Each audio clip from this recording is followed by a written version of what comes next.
Answers भेज दूंगा तुमको बाद में। 1 2 का आंसर चेक कर। ऐसे पूछने लगे मेरे को कभी आते आते 1 2 के आंसर। 1 2 के आंसर चाहिए क्या? 1 2 अभी बनाना है तो मेरे को ऐसा लगा 1 2 के आंसर क्या बनाना है। वो तो 11th वालों को नहीं दिए 1 2 के आंसर। सच बोल रहा हूँ। तुमको दे दूंगा तो फिर मेरे को अच्छा नहीं लगेगा। Okay let's see out. Right in the heading.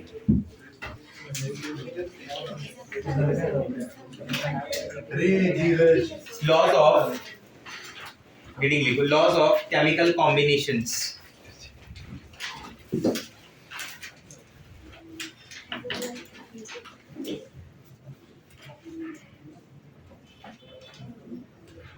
Laws of chemical combination. The first law is law of conservation of mass. This particular law is given by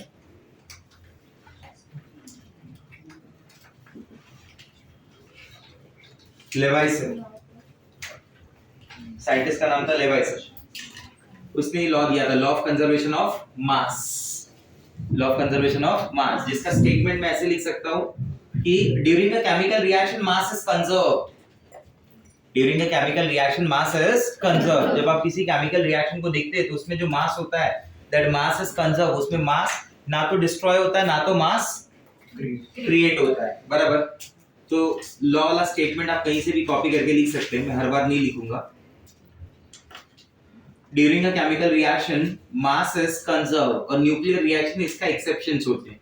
अपना जो भी बातचीत होता है न्यूक्लियर रिएक्शंस के लिए नहीं होता है, बराबर। अपना बातचीत न्यूक्लियर रिएक्शन के लिए नहीं है। अगर मैं इसके एक्सप्लेनेशन पार्ट को लिखूं, इसके पॉइंट को एक्सप्लेन करूं तो मैं ऐसे बोलूंगा कि mass before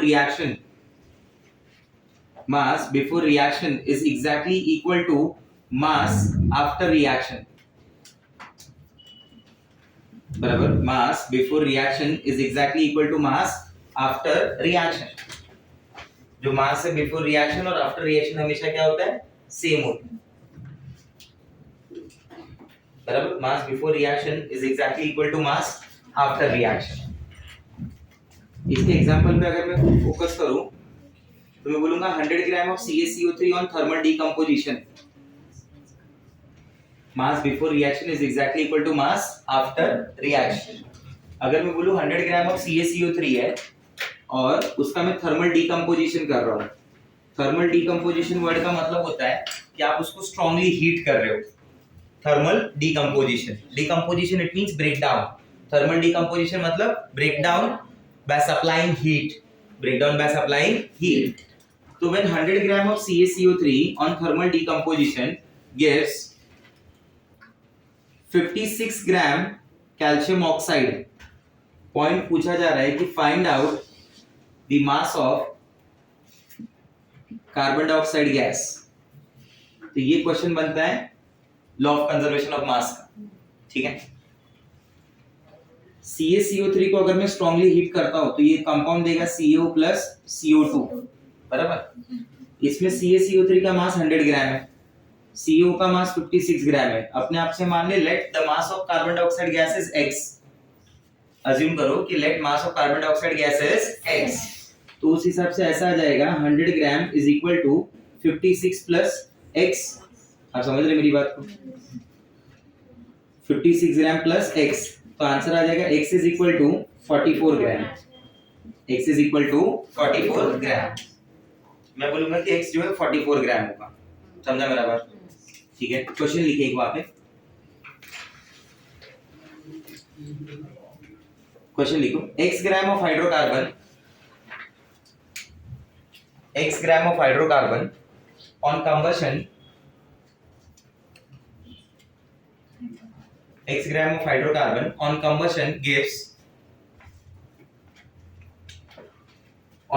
gives y gram carbon dioxide and z gram water and z gram water। वापस रिपीट कर रहा हूं मैं। x gram of hydrocarbon on combustion gives Y gram carbon dioxide and Z gram water. Find out the mass, comma, moles, comma, molecules of oxygen gas. Let's start with the mass of oxygen gas. मैं मान के चलता हूँ कि let mass of oxygen gas is x dash. Let the mass of oxygen gas is x dash. ठीक है, ऐसा assume कर लिया मैंने, तो उस हिसाब से क्या हो जाएगा मालूम है? आपके पास ये हाइड्रोकार्बन था, कभी भी वो हाइड्रोकार्बन बोले तो उसको ऐसे ही रिप्रेजेंट करें, CXHY, where x is number of carbon and y is number of hydrogen. वापस बोल रहा हूँ, x नंबर ऑफ कार्बन और y नंबर ऑफ हाइड्रोजन. इसका रिएक्शन किसके साथ हो रहा है? ऑक्सीजन गैस के साथ. प्रोड्यूस क्या कर रहा है? ये प्रोड्यूस करेगा carbon dioxide along with the water. ठीक है, अब इसमें उसने बोला कि इसका मास x है, इसका मास y है, इसका मास z है ना. तो according to law of conservation of mass मैं अज्यूम कर लेता हूँ इसका मास x डैश. तो according to law of conservation of mass क्या हो जाएगा? x plus x dash is exactly equal to y plus z. तो x dash is equal to y plus z minus x. आया समझ में? ये क्या हो गया? This is mass. तो उस हिसाब से मोल क्या हो जाएगा? मोल हो जाएगा x dash अपॉन 32, या फिर आप उसको ऐसे लिखेंगे y plus z minus x upon 32. तो उस हिसाब से ये मॉलिक्यूल्स क्या हो जाएंगे? मॉलिक्यूल हो जाएंगे x dash upon 32 into Na is equal to y plus z minus x upon 32 into Na. समझ गए कि मास भी पूछ सकता है, मोल भी पूछ सकता है, मॉलिक्यूल भी पूछ सकता है. एक्स पैक्स कुछ भी आए, सब वही लगाने का, सेम फॉर्मूले से सॉल्व करने का. समझा बात?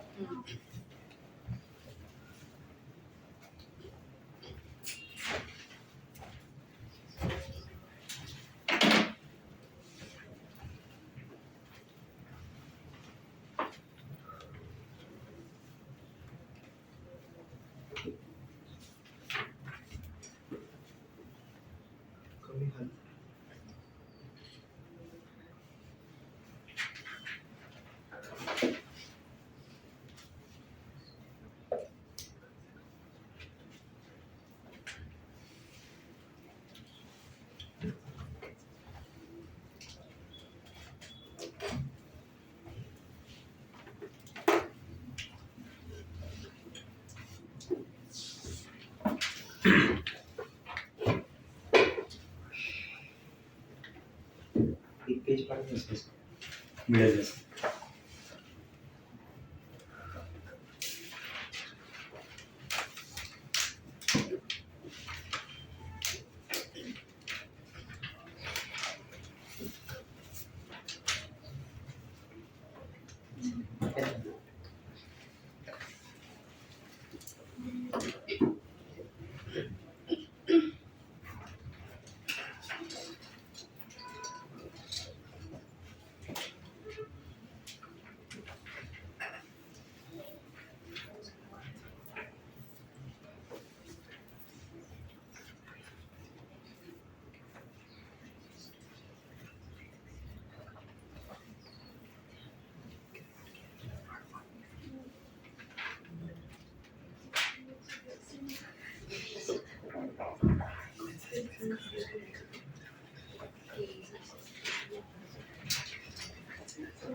एक शीट भेज रहा हूँ, ठीक है. जब आपके पास आएगा ना तो इसमें 3 चीजें लिखनी है.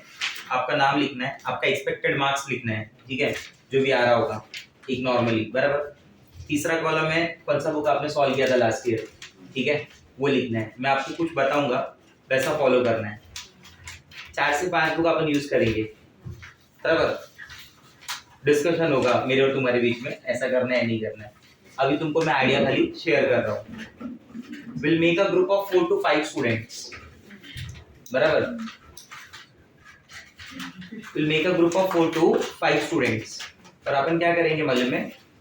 उन्होंने क्या बुक सॉल्व किया उसके अकॉर्डिंगली वो दूसरा बुक. समझा? आप समझ रहे हो मैं क्या बोल रहा हूँ? ठीक है. वो क्वेश्चंस देंगे कि ये क्वेश्चन है, बराबर, मेरे को बताएंगे 5 लोग हैं कि वो लोग मिलके बताएंगे, ये अच्छे वाले क्वेश्चन है। ऐसी 5 लोगों में आपको भी बुक मिली रहेगी, चैप्टर के लिए अलॉटेड टाइम होगा, बराबर। फिर अब वो 5 क्वेश्चन आप बताएंगे, फिर वो 5 क्वेश्चन आप बताएंगे, ऐसे 4 या 5 सेट होंगे। आपने चैप्टर में मान लो इन 5 चारों ने मिलके मुझे 15 क्वेश्चन बताए, 20 बताए, बराबर। इन चारों ने मिलके मुझे 20 बताए, इन्होंने मिलके, तो वो 100 क्वेश्चन में टाइप करा के सबको दूंगा। आया समझ में? हर क्वेश्चन हर बुक में ना 60% सेम रहता है, डिफरेंट होता है 40%, बराबर। तो ऐसा मैंने सोचा है, अकॉर्डिंगली आई विल डिवाइड कितना है क्या है, बराबर। किसको बुक देनी है, किसको कौन सा देना है। आपको खाली नाम लिखना है, अपना एक्सपेक्टेड मार्क्स लिखना है, और आपने बुक कौन सी सॉल्व की थी लास्ट ईयर पे वो लिखना है। आया समझ में? तो इसका बेनिफिट ये होगा कि कम टाइम में आपको ज्यादा नंबर ऑफ बुक्स का एक्सपोजर मिल जाएगा। आप अकेला 4 बुक नहीं कर पाओगे, बट इससे 4 बुक कर लोगे। आप समझे मेरी बात? ठीक है, तो इसके ऊपर डिस्कशन करेंगे। अब ये मेरा थॉट है, खाली ये होगा या नहीं होगा मुझे नहीं पता, मैं सोचूंगा इसके बारे में भी, बराबर। अभी जैसे मैंने तुमको बोला वैसा फिर मुझको सूर्य सर को बोलना पड़ेगा, वो हाँ बोलेंगे, तो उसके बाद अपन करें। ठीक है, तो आपके पास ये शीट आएगी, आप नाम नंबर वगैरह लिखने का जरूरत नहीं, मैं उसमें जरा भी इंटरेस्टेड नहीं। सो प्लीज नंबर लिखेंगे नहीं, मालूम पड़ा नहीं तो कोई नंबर ही नोट करने लग जाए, वैसा है, नंबर ही लेना चालू कर दे। तो नंबर नहीं लिखे भाई। चलो ये कॉपी कर लिया तुमने, चलो आगे देखते हैं।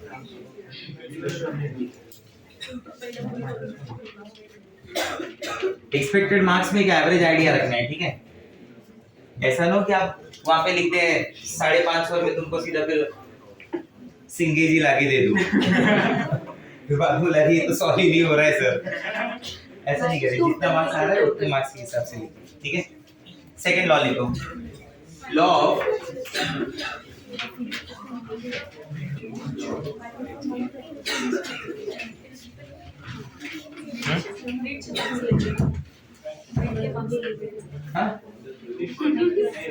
बोर्ड्स के तो मार्क्स मिल गए, पास नहीं हो गया 12 बोर्ड्स का रिजल्ट आ गया ना तुम्हारा, इसका उसके एक्सपेक्टेड मार्क्स क्यों बोलूंगा? बोर्ड्स का मार्क्स पूछा ही नहीं आज तक कभी। पूछा तुमको भी पूछा कभी बोर्ड्स का मार्क्स? वो अलग बात है, बताने जैसा थोड़ा 99 आया रहता तो चिल्ला के पोस्टर लगा के पीछे घूमते थे, बोले टी शर्ट पे 99 जानबूझ के लिखवा है, तो सामने लोग पूछेगा क्यों 12वीं में 99% आया था। लिखो 10th का तो तुम चिल्ला चिल्ला के बता देते नहीं, 10th का तो बिना पूछे बताते बच्चे लोग। अब वो मालूम है सर मेरे को 93 मिला है, मैं तो 11th के बैच में बोलता हूँ मेरे को 11th स्टैंडर्ड में 39%, 12th स्टैंडर्ड में 45% है, थोड़ा तो खुश हो जाए कि इनसे ज्यादा मार्क्स लाए, बाकी पूरे 2 साल तो कम ही आने वाला है इनको। लिखो लॉ ऑफ कांस्टेंट प्रोपोर्शन और लॉ ऑफ डेफिनेट प्रोपोर्शन, लिखा? दोनों नाम से बुलाते हैं उसको, लॉ ऑफ कांस्टेंट प्रोपोर्शन भी बोलते हैं, लॉ ऑफ डेफिनेट प्रोपोर्शन। वो पेज पे नाम अपना वो सब लिख के पीछे पास करते रहेंगे, उधर हो जाएगा तो इस तरफ पास करें। 11th स्टैंडर्ड वाले कुछ नहीं लिखे उस पे, नहीं तो अलग अपना दिमाग लगा देंगे।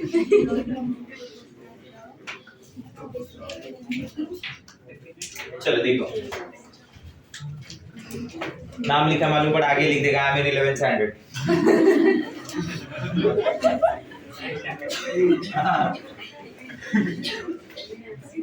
is given by Joseph Proust, is given by Joseph Proust।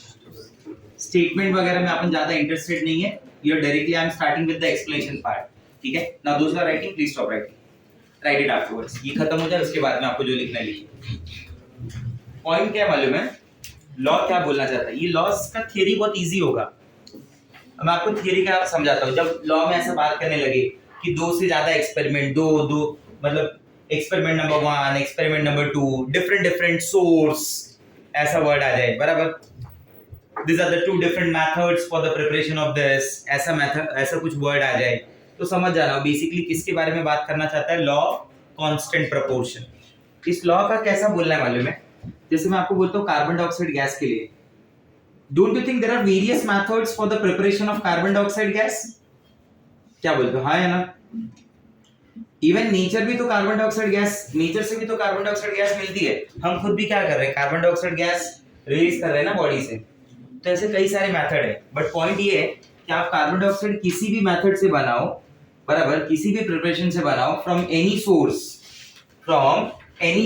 किसी भी सोर्स से बनाओ, कुछ भी कर लो, मेन पॉइंट क्या है मालूम है कि ये जो कार्बन डाइऑक्साइड के अंदर कार्बन एंड ऑक्सीजन के मास का रेशियो होगा, कार्बन एंड ऑक्सीजन के मास का रेशियो, एटम का रेशियो तो दिख ही रहा है ना, 1:2। मैं एटम का बात नहीं कर रहा हूं, मैं उसके अंदर प्रेजेंट उसके मास का बात कर रहा हूं। तो उसका जो रेशियो होगा will be always fixed number, will be always fixed number. If I assume there is 44 gram carbon dioxide gas, in that 44 gram there is 12 gram carbon and 32 gram oxygen. Do you agree with this? वो जो 44 मास है वो 1 मोल का मास है, उसके अंदर carbon कितना होगा, 12 ग्राम, ऑक्सीजन कितना होगा, ये समझा सबको मैंने क्या बोला, हाँ या ना? कार्बन कितना होता है 12 ग्राम, ऑक्सीजन 2 into 16 ग्राम, टोटल कितना हो गया 44। तो 44 में कार्बन कितना 12, ऑक्सीजन कितना 32। What is the ratio, what is the ratio? Let's assume there is 88 gram carbon dioxide gas. अगर 44 ग्राम कार्बन डाइऑक्साइड में 12 ग्राम कार्बन है तो 88 ग्राम कार्बन डाइऑक्साइड में कितना होगा, और ऑक्सीजन कितना होगा, 32 का डबल, 64 प्लस 28, 20 कितना आएगा, 24, सॉरी 28 लिख दे, 64 प्लस 24 क्या हो जाएगा, ये 12 और ये 32, ऐसे कुछ हुआ ना, 12 और 32 मतलब क्या है, नहीं समझा? 0.208 ग्राम कार्बन डाइऑक्साइड, 0.208 ग्राम, कितना ग्राम कार्बन डाइऑक्साइड दिया है, तो मैं बोलूंगा कि 44 ग्राम कार्बन डाइऑक्साइड में कितना ग्राम कार्बन होता है, 12। तो उसके अकॉर्डिंग 0.208 कार्बन डाइऑक्साइड में कितना कार्बन होगा, x। तो मुझे ना इधर से x ग्राम कार्बन मिलेगा, बराबर, हाँ या ना बोलो? 44 ग्राम carbon dioxide will contain dash gram of oxygen, standard data 32. तो 0.208 ग्राम of carbon dioxide will contain dash gram oxygen, बराबर। यहाँ से जब x और y मिल जाएगा ना तो इसका भी रेशियो 3:80 आएगा। कोई भी मास हो, कैसे भी बना हो carbon dioxide, ratio of there masses of element will be always fixed for a given compound, ratio of atoms of ratio of different elements or ratio of different elements present in that compound, उनका जो मास का ratio है, that ratio will be always fixed, their mass ratio will be always fixed irrespective of their source. अगर आपको कोई compound दिया है, unknown compound, दो अलग मेथड से बना है, मेथड नंबर 1, मेथड नंबर 2, ठीक है, आपने दोनों के अंदर उनके एटम का रेशियो निकाला, बराबर, metal oxygen, here ratio is 1:2, here also the ratio is 1:2, it mean the law of constant proportion is valid. ऐसे केस में लॉ क्या हो गया, वैलिड। तो किसी भी कंपाउंड में अगर इस लॉ को प्रूव करना होगा तो उसके अंदर जो एलिमेंट दिया होगा, कंपाउंड दिया होगा, उन कंपाउंड के अंदर जो एलिमेंट है उनके मास का क्या निकालना पड़ेगा, रेशियो। दूसरे वाले में भी सेम, मास का क्या निकालना पड़ेगा, उन दोनों रेशियो को चेक करना है, सेम है या अलग है, सेम है मतलब लॉ इज वैलिड, और सेम नहीं है मतलब लॉ वैलिड नहीं। आप समझे मेरी बात, क्लियर हुआ ये पॉइंट जो मैं बोलना चाहता हूं, ठीक है? क्वेश्चन नोट करेंगे।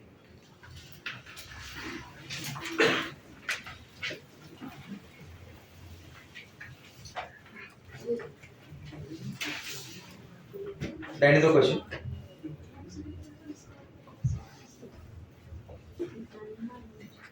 In an experiment,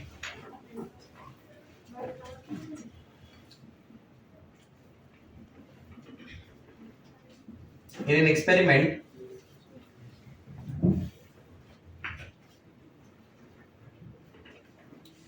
(2.4 gram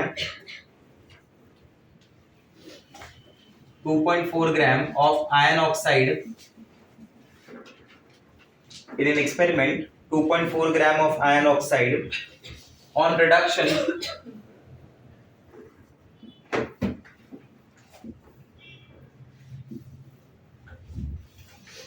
in an experiment, 2.4 gram of iron oxide on reduction with hydrogen gas, 1.68 gram of Fe.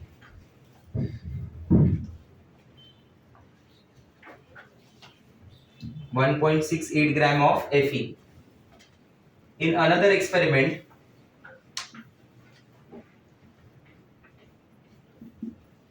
in another experiment,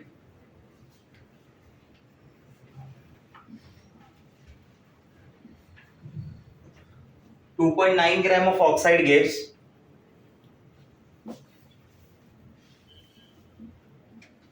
2.03 gram Fe on reduction. Show that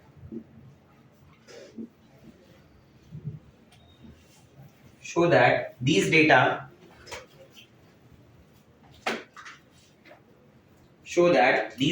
illustrate the law of constant proportion. Short में लिख लेना LOCP.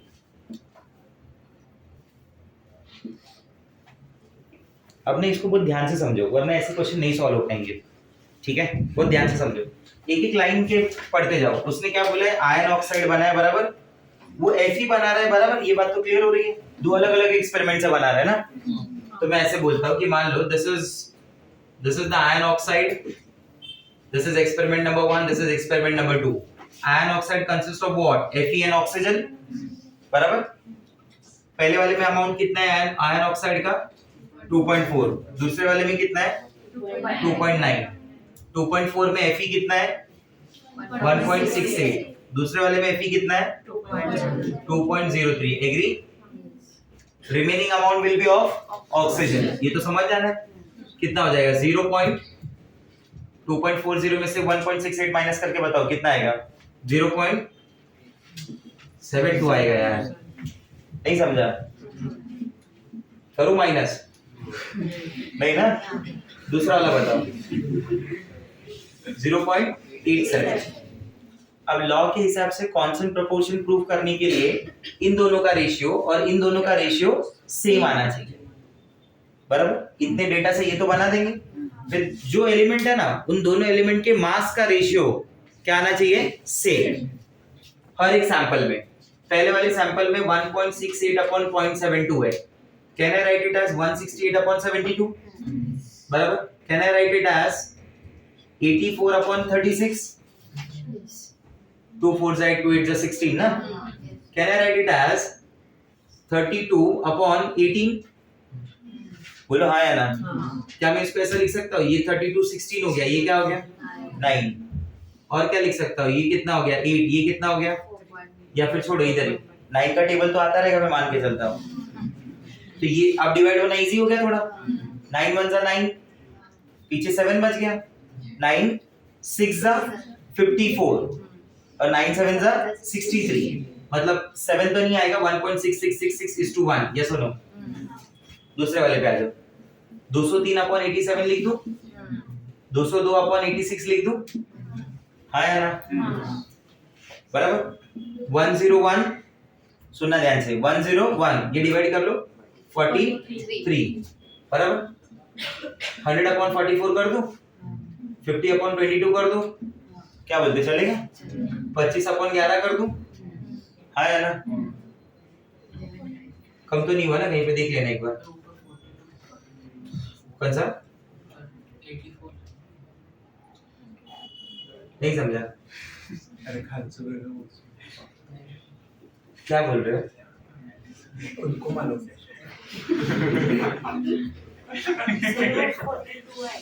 किधर 42 84 से 42 आया. First first equation इधर. ऊपर. हाँ. हाँ इसके ऊपर 42 आएगा उसका डिवाइड.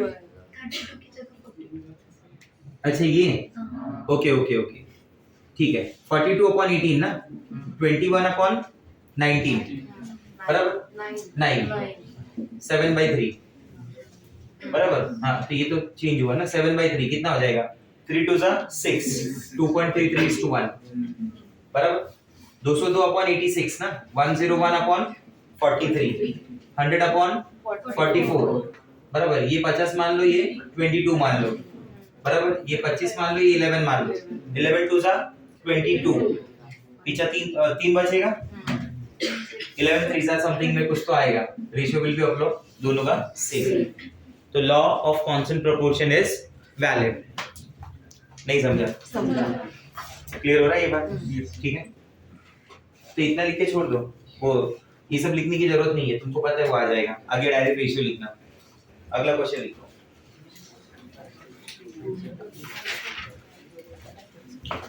ये कॉपी कर लो जो कॉपी करना है उसके बाद हाँ।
Write down the question.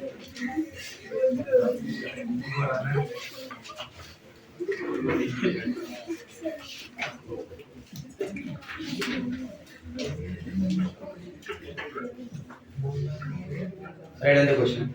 मोला मोला बाद में पहले इधर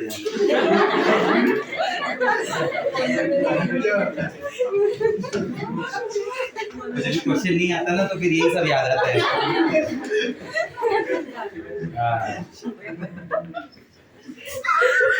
ready 2 gram of metal 2 gram of metal burn in oxygen ठीक है सबने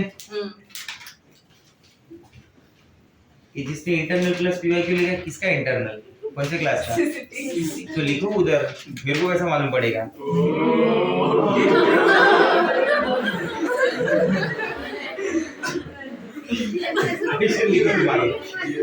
to gram of metal burn in oxygen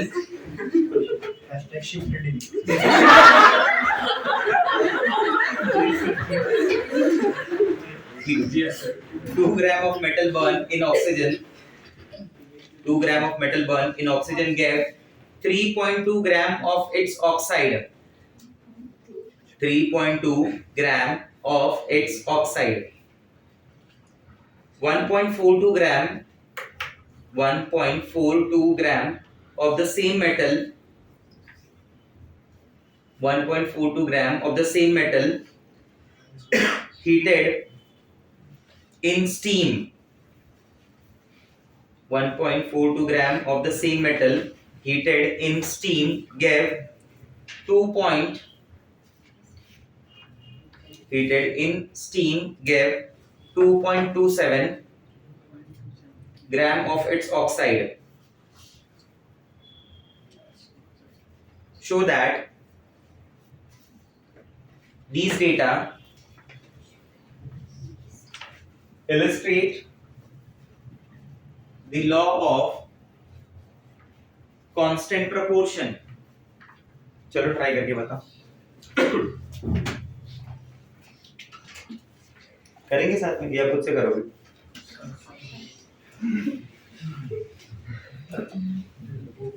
metal oxide के बारे में बोल रहा है ना. ये मेटल ऑक्साइड का मास कितना है? कितना दिया है मेटल ऑक्साइड? 2 एक्सपेरिमेंट में दिया है ना. तो ये मेटल ऑक्साइड कितना मास है? 2 ग्राम है. उसमें मेटल कितनी है? पढ़ के बताओ. 2 ग्राम of metal oxide burn in oxygen gas. अच्छा, ऑक्साइड का मास कितना है? 3.1 और मेटल 2 ग्राम था ना. तो रिमेनिंग ऑक्सीजन कितना हुआ? 1.2 ग्राम. बराबर. फिर अगला मेटल ऑक्साइड कितना है? 2.27 ग्राम ना. उसमें मेटल कितना है? 1.42. रिमेनिंग कितना हुआ?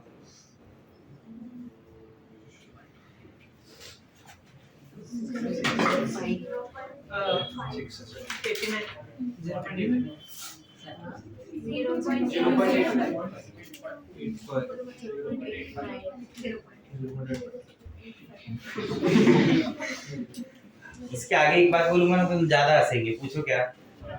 ये जेई वाला है. PCM batch. क्या सॉल्व कर रहा है? 7 + 2 9 होता है भाई. माइनस करना है. मैथ्स मॉडल तेरे को भी ज्वाइन करना पड़ेगा. Basic maths. जेई वाला मैथ्स बाद में. Let's see. अरे ऐसे बहुत सारे हैं. वो अगर कहीं पे लिखा है 24/12 तो 15 मिनट सोचते क्या करते हैं.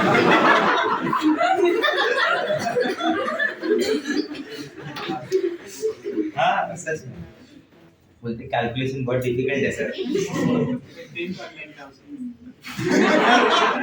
वो 1-2 साल और ऑनलाइन पढ़ लेते ना ये लोग तो ABCD का थोड़ा गड़बड़ हो जाता है. ये कंफर्म था एकदम. सच में कैलकुलेशन नहीं कर पाते. तुम ऑनलाइन दिए थे या तुम्हारा क्या था? नहीं, ऑफलाइन था. सब ऑफलाइन. ऑफलाइन ही था. 11 का मार्क्स किधर गिनते तुम? 11 का तो मार्कशीट भी नहीं रहेगा तुम्हारे पास. मिला हुआ है. अच्छे बच्चे. खुद ही सिग्नेचर करके दे दिया. देखा इसमें क्या? मैं तो अपना 11 का डुप्लीकेट मार्कशीट बनवाया था घर भी दिखाने के लिए.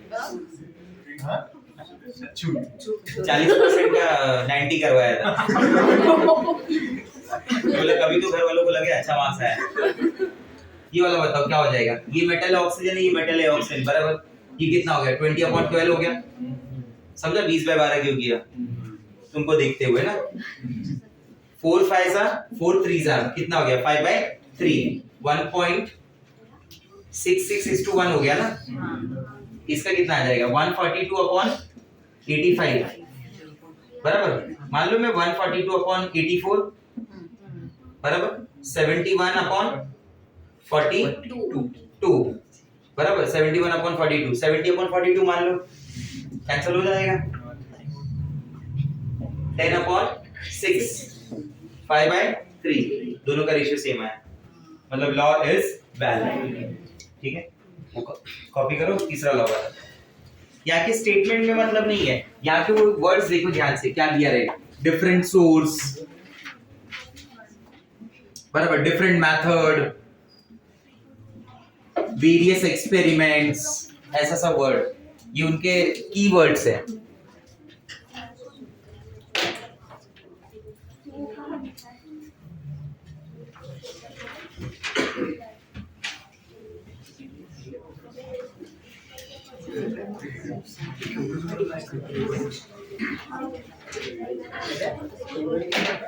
बातें नहीं है.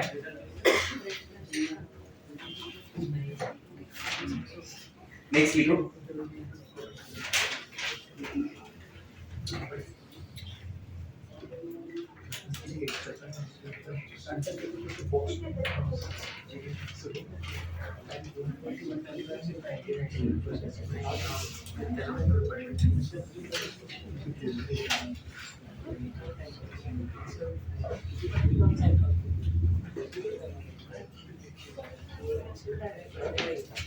लॉ ऑफ मल्टीपल प्रोपोर्शन लिखा, given by your favourite Dalton. Multiple proportion given by Dalton.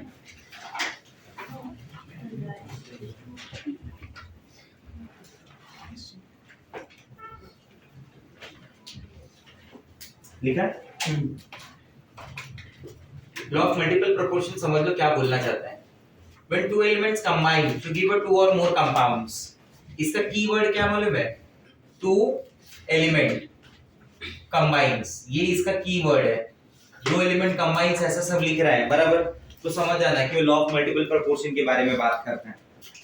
किसके बारे में? Law of multiple proportion. अगर इसने थियरी दिया है, मतलब एक पॉइंट थियरी लिखा हुआ है, चार लॉस लिखे हुए हैं कि कौन सा वाला वैलिड है, तब तो तुरंत आंसर आ जाता है. आया समझ में?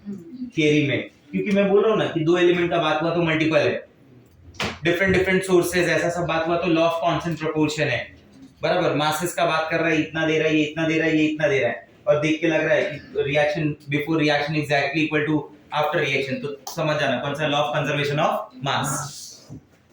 So when two elements combine, A plus B मान लो कंबाइन हो रहा है, दे रहा है AB and AB2, बराबर?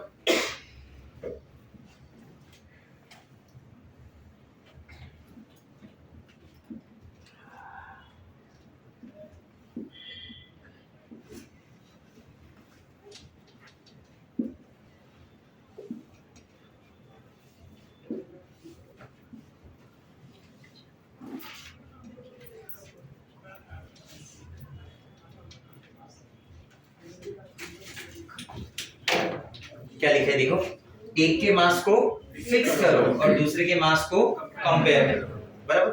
SWNR का मतलब है सिंपलेस्ट होल नंबर रेशियो. जब दूसरे के मास को कंपेयर करोगे ना, तो उसका जो रेशियो आएगा वो कैसा होगा? Simplest whole number ratio. ऐसा क्यों लिख के दिया वो भी बताता हूँ. ऐसा क्यों लिख के दे रहा हूँ, सुनना मेरी बात को ध्यान से. When two elements combine, they give two or more compounds. They give two or more compounds for fixed mass of element A. For a fixed mass of element A, the ratio of masses of element B, will be always in a simplest whole number ratio. बराबर? तो इसमें ना आधी चीजें समझ में नहीं आती क्या बोली गई, इसलिए सिंपल से वर्ड में समझना है कि जब दो एलिमेंट कंबाइन हो रहे हैं, ये दो एलिमेंट है, बोलो हाँ या ना? हाँ. ये दो एलिमेंट से कंपाउंड बन रहा है, कौन से ए बी और A2. उसमें से जो ए एलिमेंट है ना, ए एलिमेंट, उसके मास को क्या कर लो? फिक्स करने का मतलब होता है कांस्टेंट. फिक्स करने का मतलब क्या होता है? फिक्स करने का मतलब क्या होता है? फिक्स करने का मतलब क्या होता है? हाँ, एक के मास को क्या कर लो? फिक्स. जो दूसरा एलिमेंट, अगर इसका मास एक जगह 10 ग्राम है और इसका मास 5 ग्राम है, तो आप कंपेयर नहीं कर सकते. ये 10 है तो इसको भी क्या बनाओ? 10. उसके बाद जो दूसरा एलिमेंट है ना, उसके मास को क्या करो? कंपेयर. आया समझ में? और उसका रेशियो निकालो. उसका रेशियो कैसा आएगा? सिंपलेस्ट होल नंबर रेशियो, बराबर? अभी एग्जांपल के थ्रू समझेंगे तो ज्यादा बेटर लगेगा.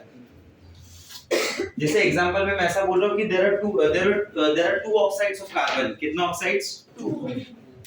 ये ऑक्साइड, ये कार्बन, ये ऑक्साइड, उसके परसेंटेज दिए हुए हैं, ठीक है? This is oxide number 1, this is oxide number 2. Where oxide of carbon is 42.9% और दूसरे वाले में ऑक्साइड ऑफ कार्बन इज 20%, ठीक है? एक में 42.9 दिया है, एक में 20 दिया है. तो परसेंटेज मतलब क्या हुआ? परसेंटेज बाय मास दिए होते हैं सर, कभी भी याद रखना. परसेंटेज अगर ऐसा दिया ना तो it is percentage by mass. तो इसका मतलब है कि आउट ऑफ 100 ग्राम, कार्बन का मास है 42.9 ग्राम, तो रिमेनिंग इज ऑक्सीजन. कितना? 57.1%, बराबर? ऑक्सीजन कितना होगा फिर? ठीक है, क्या दोनों जगह पे कार्बन का मास फिक्स है या ऑक्सीजन का मास फिक्स है? नहीं। मैंने क्या बोला, पहला किसी एक के मास को फिर दूसरे के मास को कंपेयर करो। इससे क्या समझ में आता है मालूम है कि 42.9 gram of carbon combines with 7.1 gram of oxygen. Do you agree with this? 42.9 gram carbon combined होगा कितने ग्राम ऑक्सीजन से? हाँ, 42.9 gram carbon combines with 57.1 gram oxygen. Now, then 1 gram of carbon combines with dash gram of oxygen. ये 1 क्यों लेना चाहता हूं मैं? ताकि मैं इधर और इधर दोनों जगह पे कार्बन के मास को क्या कर दूं? फिक्स। अब इधर देखो क्या है, इधर 20 ग्राम कार्बन combines with 80 ग्राम, बोलो 20 gram carbon combines with 80 gram oxygen. तो 1 gram carbon will combine with dash gram oxygen, कितना आ जाएगा? 4 ग्राम। क्या बोलते हो? हाँ या ना? अब ये भी 1 ग्राम है, ये भी 1 ग्राम है, तो आपने क्या किया? कार्बन के मास को फिक्स कर दिया। सर क्या मैं सेम ऑक्सीजन के लिए भी कर सकता हूँ? Answer is yes. आप किसी के लिए भी कर सकते हो। आप इसका 1 ग्राम मान के इसको कंपेयर करते, इसका 1 ग्राम मान के इसको कंपेयर कर लेते। हाँ या ना? इसका 1 ग्राम में कितना ऑक्सीजन आएगा बताओ? 57.1 अपॉन 42.9, 56 अपॉन 42 मान लो। 14 4 जा 14 3 जा 4/3 1.33 अप्रॉक्स। हाँ या ना? तो मतलब इसमें ऑक्सीजन कितना लग रहा है? 1.33 ग्राम। इसमें कितना लग रहा है? 4 ग्राम। क्या आपने एक के मास को फिक्स कर दिया? तो दूसरे के मास को क्या करोगे? कंपेयर। इन दोनों को कंपेयर करो। 1.33 अपॉन 4, ये 1/3 का रेशियो है। 1.33 को 3 से मल्टीप्लाई करो, क्या आता है? 3.99999 ना, जिसको क्या माना जाता है? तो इन दोनों का रेशियो क्या आया? 1/3। अब इस लाइन का मतलब समझा? एक के मास को फिक्स करो और दूसरे के मास को कंपेयर करो। ये लिखो, एक और क्वेश्चन देता हूं और समझ में आएगा।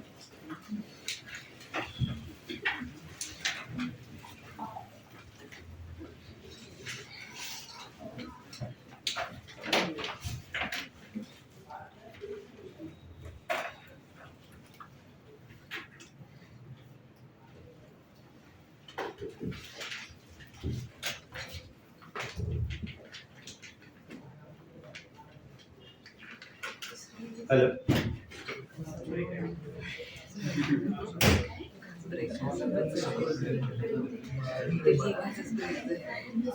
रिकॉर्डिंग कर रहा है।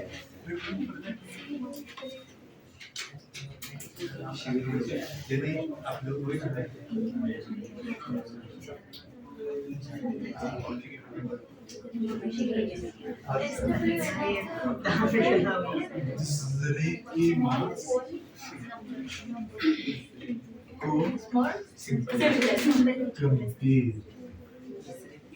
करो SWL to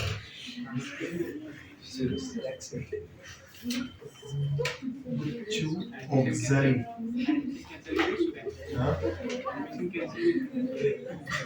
the professor Z or O Just whole number.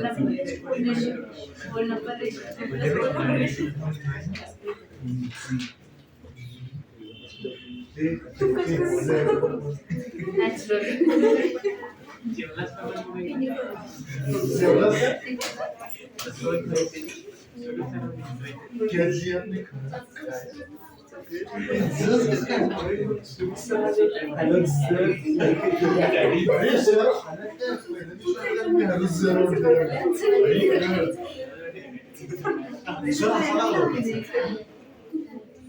Sir मैं काय करू शकतो क्या ही कर देंगे एडमिशन तो आपको चाहिए तुला पण नाही मला पण नाही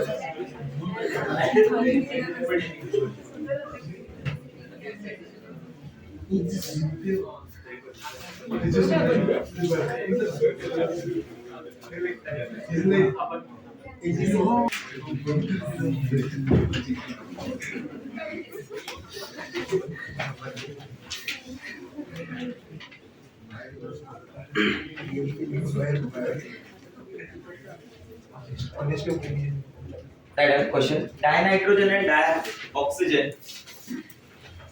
You know, na, sometimes that nitrogen gas is also called as dinitrogen. Oxygen gas is also called as dioxygen. Dinitrogen and dioxygen gas react to give different compounds. To give different compounds. दो element है, बहुत सारे compounds है, बराबर? बहुत सारे ना दे, दो दे दे, तभी भी लॉ ऑफ मल्टीपल प्रोपोर्शन है, ठीक है?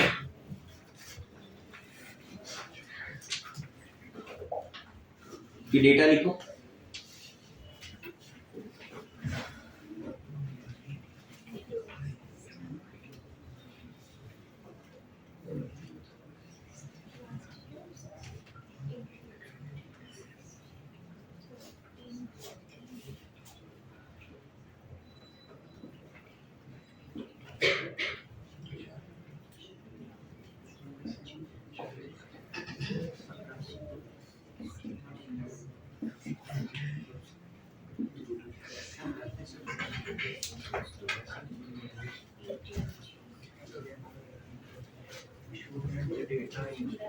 Show that these data illustrate the law of multiple proportion.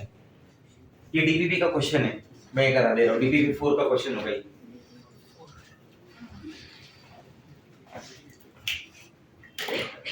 DPP 4 में लॉज हैं. डीपीपी 4 में ना सारे लॉज के ऊपर के ही क्वेश्चन है. देखो नाइट्रोजन कितना ग्राम है? 14 ग्राम है. ये उसने डेटा दिया हुआ है कि ये चार कंपाउंड के अलग अलग डेटा है, ठीक है? तो आपको दिमाग में एक ही बात याद रखनी है, एक के मास को फिक्स करो और दूसरे के मास को कंपेयर करो और सिंपलेस्ट होल नंबर रेशियो लेके आओ. मैं बोलता हूँ ये 14 ग्राम है ना, 14 के लिए 16 लग रहा है, तो 28 के लिए कितना लगेगा? 32 gram. Do agree with this? ये 14 के लिए 32 लग रहा है, तो 28 के लिए कितना लगेगा? 64 ग्राम. ये 28 के लिए खुद ही क्या है?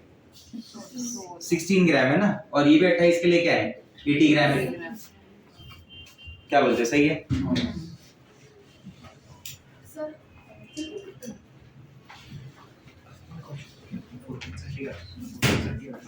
बराबर. एक के मास को फिक्स कर दिया, अब दूसरे के मास का रेशियो निकालो. 16 2 जा, 16 4 जा, 16 1 जा, 16 5 जा. सर वो 28 को 14 कर सकते हैं. तो उसमें क्या होता मालूम है? ये वाले में तुमको 2.5 मिलता, मल्टीप्लाई बाय 2 करना पड़ता. सिंपलेस्ट होल तो मल्टीप्लाई बाय 2 करना पड़ता, बट लॉ था तभी भी वैलिड होता. अब शायद ऐसा भी हो सकता है मैंने वैल्यूज में कुछ आगे पीछे लिखा हो, बराबर, बट वो आएगा आंसर वही. समझो मेरा बात? क्लियर हो रहा है? कैसे एक के मास को क्या किया? फिक्स. फिक्स मतलब क्या होता है? सेम, कांस्टेंट रख रहे हैं, बराबर, और दूसरे के मास को क्या कर रहे हैं? कम कर रहे हैं. कॉपी कर.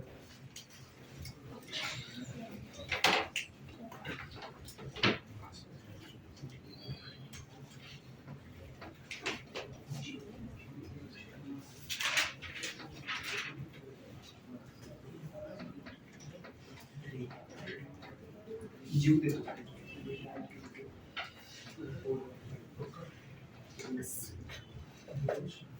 कल डीपीपी 3 और डीपीपी 4 दोनों सॉल्व करके आएंगे. हाँ.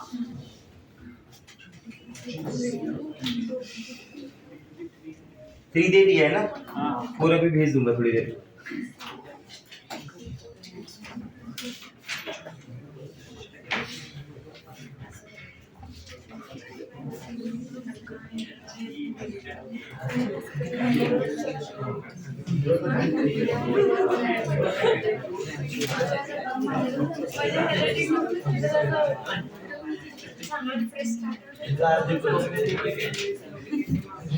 Right on the next one. Gay-Lussac law of combining volumes.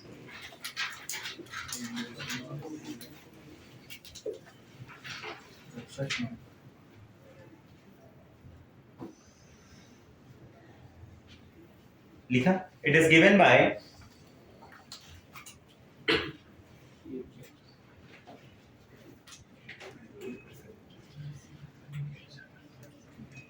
it is given by Gay-Lussac. Law का क्या बोलना है मालूम है? आप चाहिए तो लिख सकते हैं gases combine in a similar वे. अब मैं जो आपको लॉज लिखा रहा हूँ ना वो आपके अंडरस्टैंडिंग के हिसाब से लिखा रहा हूँ, ना कि बोर्ड्स में लिखने के लिए. Gases combine in a similar way as their coefficients are present.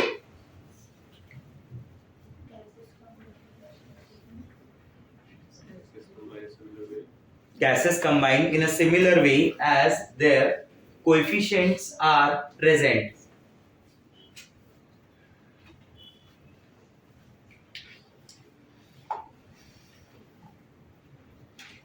ठीक है? देखो होता क्या है, अपने में से बहुत सारे लोगों को ये सही भी लगता होगा. Hydrogen gas react with chlorine gas give you 2HCl बराबर. तो इसके कोएफिशिएंट का रेशियो क्या है? 1 1 2. ये जो नंबर आगे होता है ना ये कोएफिशिएंट बोला जाता है. ये जो नंबर आगे ये क्या बोला जाता है? कोएफिशिएंट. तो इसका मतलब क्या मालूम है कि 1 litre of hydrogen gas react with 1 litre of chlorine gas तो it will produce 2 litre of HCl. इसका मतलब क्या हुआ? 1 litre of hydrogen gas react with 1 liter of chlorine gas and it will produce 2 liter of HCl. बराबर? 1 litre ये combine होकर 2 litre दे रहा है. बराबर? अब सुनना मेरी बात को. ये 1 1 2 नहीं होता. 1 + 1 = 2 नहीं है. ये 1:2 का 2 है. आया समझ में? अगर ऐसे रिएक्शन में लिखूं N2 + H2 gives you ammonia. N2 + H2 gives you ammonia. ये बैलेंस कैसे होगा? Multiply by 2 multiply by 3. सही है? 3 × 2 6 2 × 3 6. 2 नाइट्रोजन. तो अगर इधर 1 लीटर नाइट्रोजन 3 लीटर हाइड्रोजन से कंबाइन होगा तो 2 लीटर ही अमोनिया मिलेगा. तुम तो बोलेंगे 1 और 3 4 होना चाहिए. घर वाले भी बोल देंगे हाँ सही बोल रहा है. बुक वाले ही गलत है. कुछ भी लिख के देते हैं और टीचर भी गलत पढ़ा रहा है. Gases combine in a similar way as their coefficients are present. C2H4 ethylene gas combined with hydrogen gas give you ethane gas C2H6. 100 ml of this combined with 100 ml of this to give you 100 ml of this. 100 + 100 200 नहीं होता भाई इधर. तो ये वाला logic गलत हो गया ना. 1 + 1 2. 1:2 बोलो उसको. अगर इसका 10 लीटर होगा ना 10 लीटर तो it will produce 20 liter of this. And for that you need 30 liter of this.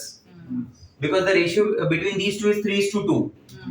Between these two is 1:2. You got my point? Yes. इसको बोलते हैं law of combining volume. Volume के कंबाइन होने का law है.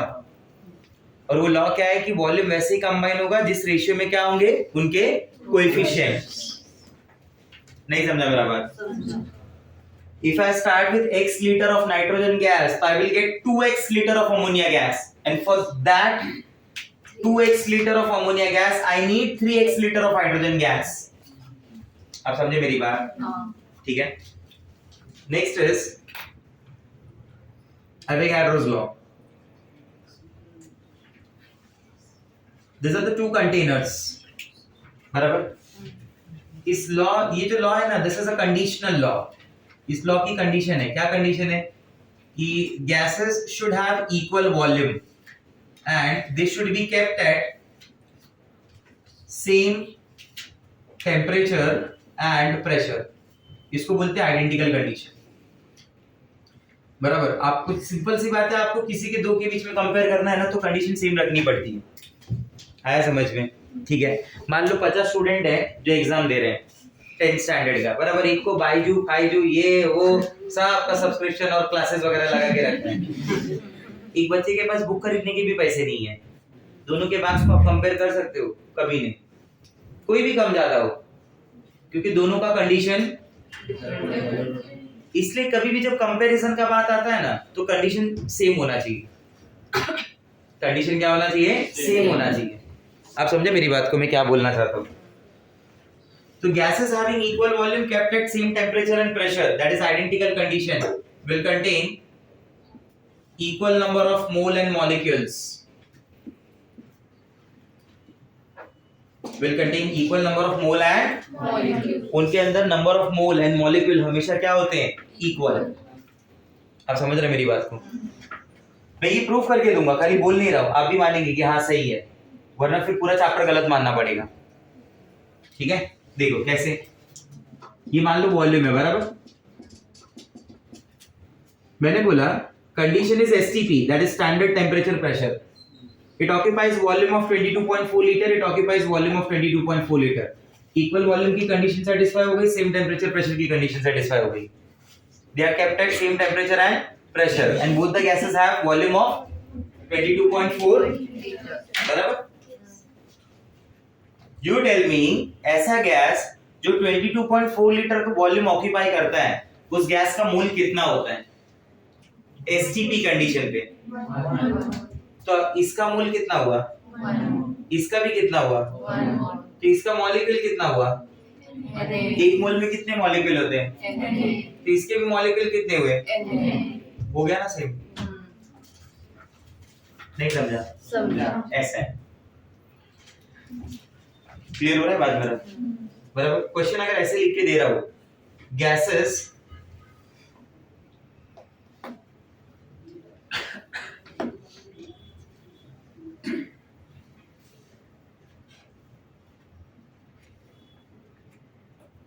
containing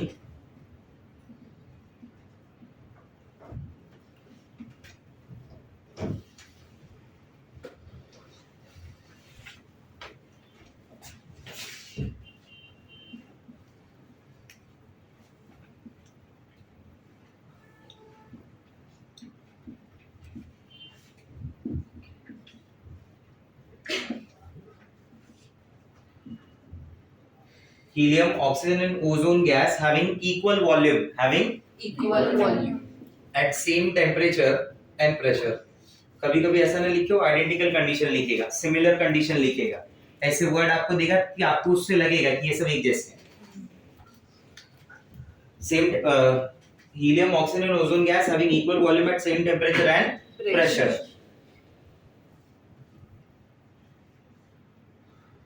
Find out the ratio of number 1 volume, इनके volume का क्या रेशियो होगा? पहले इक्वल वॉल्यूम तो बोल रहे हो आप, 1 1 1 होगा बराबर। What is the ratio of their mole, इनके मोल का क्या रेशियो होगा? 1 2 3 क्या बोलते हो? तो 1 1 1, क्योंकि आइडेंटिकल कंडीशन है, एवोगाड्रो लॉ अप्लाई हो रहा है। इनके मॉलिक्यूल का क्या लॉजिक होगा, क्या बोलते हैं, हाँ है ना? इनका नंबर ऑफ मोल, इनका नंबर ऑफ एटम का क्या लॉजिक होगा?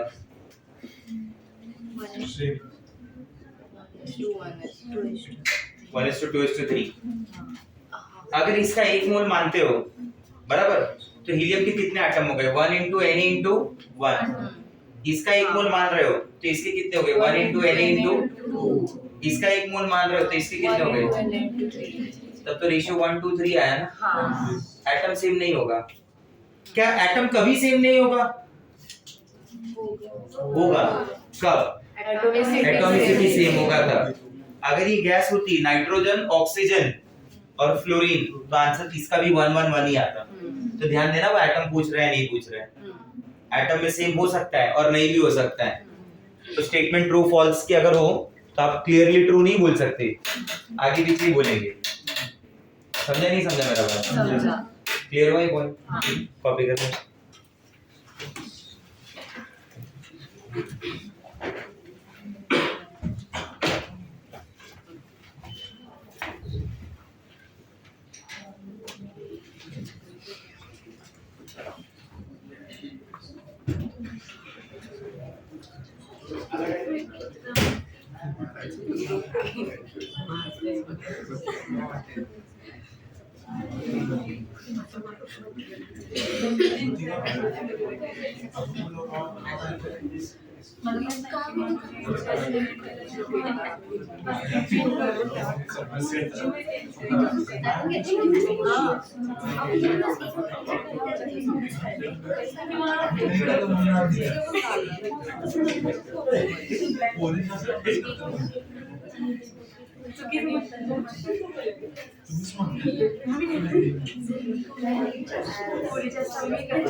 एवरेज मोलार मास, मिक्सचर वगैरह जब होते हैं ना तो उनका average molecular mass, average molar mass ऐसा बोलेगा। तो जैसे फॉर्मूला क्या होता है मालूम है, N1 into molar mass of first plus N2 into molar mass of 2 divided by the total number of moles, divided by the total number of moles, N1 into molar mass of 1 plus N2 into molar mass of 2 upon total number of moles। जैसे अपने को पूछा कि 80% nitrogen दिया है और 20% oxygen, find out average molar mass of gas, of air, sorry not gas. मैं तो बोलूंगा ये एयर के मोलार मास को याद कर लेना, बराबर, इसकी जरूरत पड़ती रहती है कहीं ना कहीं क्वेश्चंस में, ठीक है। कल की क्लास में ना पहले याद दिलाना मुझे, मैं डेंसिटी वगैरह बढ़ा दूंगा, वो बाकी है, ठीक है। आज स्टार्ट करना तो बट नहीं बताया। 80% नाइट्रोजन मतलब 100 में से 80% तो क्या है, नाइट्रोजन है, बाकी का 20% क्या है, ऑक्सीजन है, बराबर, ठीक है। N1 इंटू क्या आएगा, N1 इंटू MM1, N1 का मतलब क्या होता है, नंबर ऑफ मोल्स। मैं बोलूंगा अगर 100 ग्राम एयर है तो उसमें 80 ग्राम तो नाइट्रोजन गैस होती है और 20 ग्राम क्या होता है, oxygen. Number of moles nitrogen का अगर मुझे निकालना है, मान लो N1 बोलता हूं उसको मैं, तो ये हो जाएगा 80/28 और ये हो जाएगा 20/32, बराबर। 80/28, 20/32 सॉल्व करके फटाफट बताएं कितना आ रहा है, टाइम वेस्ट नहीं करें।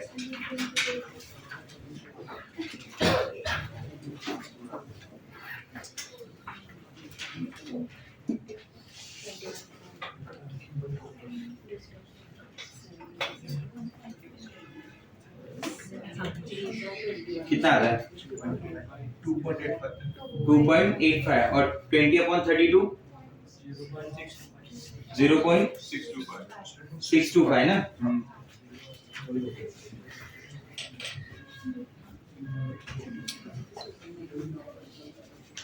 देखो आप चाहिए तो उसको ये भी करके लिख सकते हो।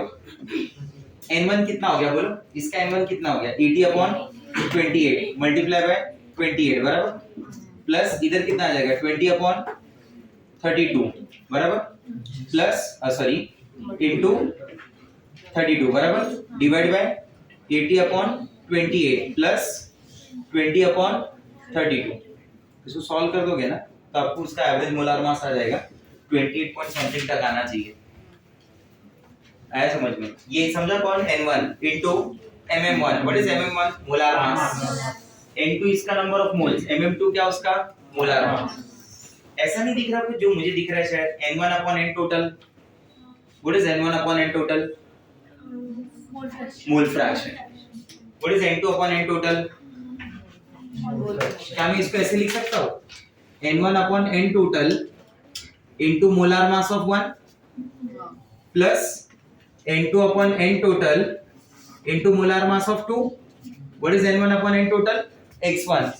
तो ये फॉर्मूला ऐसे भी बनता है, x1 into mm1 plus x2 into mm2, ऐसा भी बना सकते हो, क्योंकि N1/N टोटल क्या होता है, मोल फ्रैक्शन। मैंने 100 रुपया दिया 1000 रुपए में, तो मेरा फ्रैक्शन क्या हुआ, 100/1000। मैंने 10 रुपया दिया 1000 में, तो मेरा फ्रैक्शन क्या हुआ, 10/1000। वही चीज है।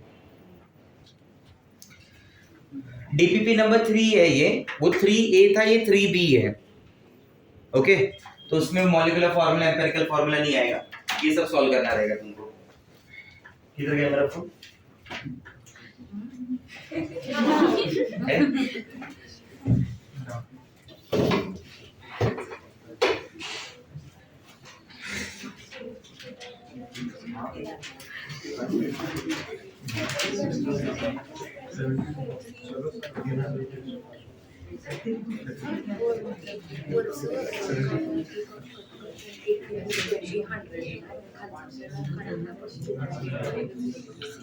भेज दिए।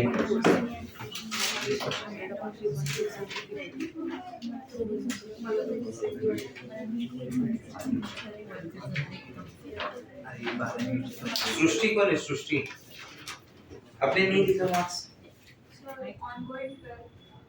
ओके ओके ठीक है। यश यश आप बालाजी पब्लिकेशन का बुक सॉल्व करते हैं? हाँ, नरेंद्र अवस्थी MS चौहान, VK जायसवाल हाँ, करते हैं या सिर्फ लिखा है? कौन से चैप्टर हो गए? क्रिटिकल का पूरा हुआ है, हाँ, ऑर्गेनिक का alkyl hydride. you know what is consecutive reactions?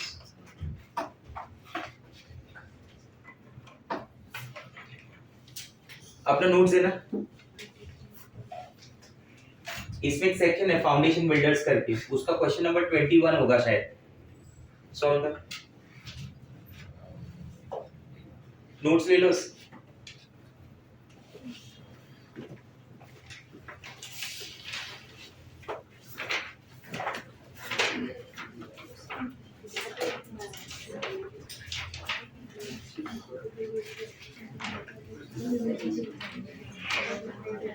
Question number 30।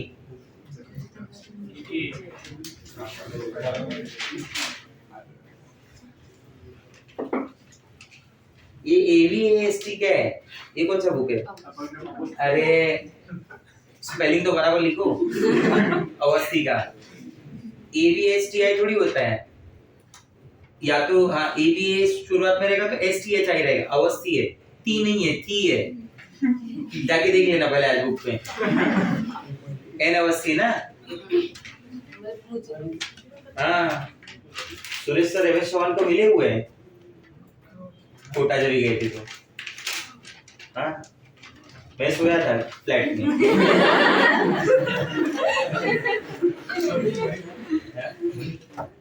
दोस्त कॉलेज फ्रेंड्स भी नहीं, सर सीनियर है मेरे से। हाँ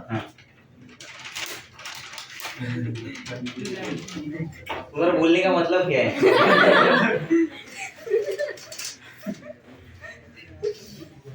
कि नीट क्रक्स मतलब अभी बंद नीट क्रक्स